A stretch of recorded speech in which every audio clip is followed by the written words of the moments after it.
Ibrahim Traoré, the young captain who dares to defy the West. When a soldier leads a nation, have you ever heard the name Ibrahim Traoré? Not a billionaire, not a seasoned politician, but a soldier, a young captain who rose from the dusty villages of Burkina Faso to become the second youngest head of state in the world. In an era where many leaders chased power and privilege, he chose to stand with the people. This is not just a political story. This is a story of courage, military integrity, and an unshakable belief in the future of a rising continent. From humble beginnings to the forge of war, Ibrahim Traoré was born in 1988 in Kera, a small town deep in Burkina Faso, one of the poorest nations on earth. While other children dreamed of Western lifestyles, Traoré grew up with the harsh reality of war, poverty, and instability. He studied geology at the University of Ouagadougou, but instead of seeking oil for foreign corporations, he chose to enlist in the National Army, the one place where a man could still stand tall to defend his people. Joining the army in 2009, Traoré was soon selected for the elite Cobra Special Forces unit. Known for their toughness and discipline, he fought on the front lines in Mali's war, facing Islamist insurgents and defending border regions under constant threat. His loyalty was not to politics, but to the survival of his nation. The coup and the rise of a new generation. In 2022, Burkina Faso descended into crisis. Violence, corruption, and the suffocating presence of French military forces left the country on the brink of collapse. A coup in January 2022 removed one president, but his replacement, Paul-Henri Damiba, also failed to stabilize the nation. And then Ibrahim Traoré stepped forward. In September 2022, at just 34 years old, he overthrew Damiba in a second coup. But the world wasn't shocked by the coup, it was shocked by why and how he did it. There was no bloodshed, no lust for power. We are not seizing power, we are taking back our country. Ibrahim Traoré. He's saying nitrogen monoxide to France, yes to freedom. One of Traoré's first acts as interim president was a bold one. He ordered all French troops to leave Burkina Faso.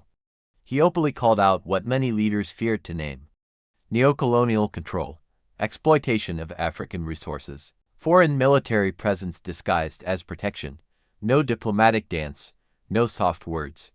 We do not need a new master, we need real independence. Traoré, this was not just rhetoric, it was the voice of a generation tired of silence.